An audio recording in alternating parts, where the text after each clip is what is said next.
The latest update in Toolroom has some major enhancements to the double corner radius tool.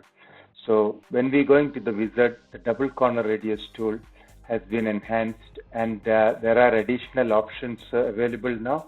So the end face tape has dished length and dish length, and based on the requirement of drawing, you can choose one.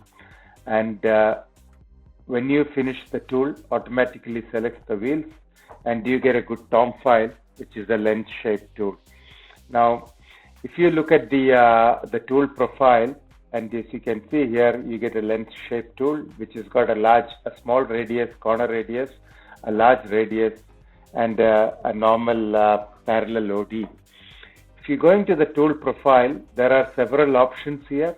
So the end face type, you have dished, lens, and dish length, and based on this, and you can have the body type straight or barrel, and based on this, you'll get the neck diameter, form taper.